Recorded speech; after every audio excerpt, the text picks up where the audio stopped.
Honorable Minister would be aware that under the original Vidarbha package, 3 districts of Kerala were included.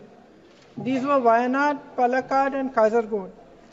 Would the Minister be pleased to state the achievements of this package in the 3 districts, whether the Ministry will be making a special review on Wayanad, keeping in mind the massive setbacks faced by farmers due to the disaster that they faced in 2024. Further, whether the Ministry is informed of the massive difficulties of the rubber farmers in Kerala and is considering inclusion of rubber in the MSP list.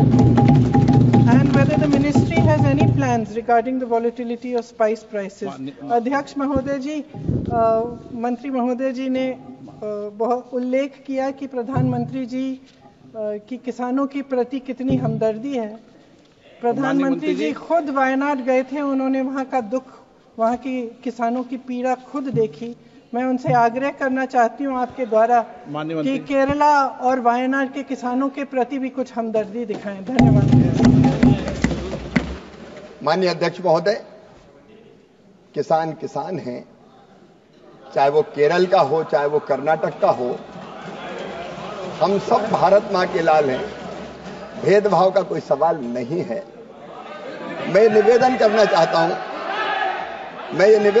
चाहता हूं कि जब ऐसी प्राकृतिक आपदाएं आती है तो हर एक राज्य को एसडीआरएफ के तहत केंद्र सरकार राशि आवंटित करती है, प्लानिंग कमीशन अनुशंसा करता है उसके अनुसार, और उसमें 75% हिस्सा केंद्र का होता है, 25% जो राशि होती है वो राज्य की होती है, और जब ऐसी प्राकृतिक आपदा आती है तो उस राशि का राज्य उपयोग करते हैं। लेकिन बावजूद इसके अगर कोई बड़ी प्राकृतिक आपदा अगर आती है तो फिर केंद्र सरकार भी विशेष टीम भेजती है।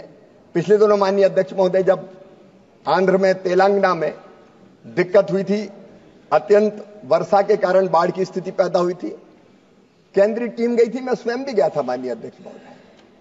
वहां हमने स्थिति का आकलन किया था, केंद्रीय टीम ने उसकी रिपोर्ट भी सबमिट की थी, और उसके आधार पर फिर एनडीआरएफ के तहत और राशि राज्य सरकारों को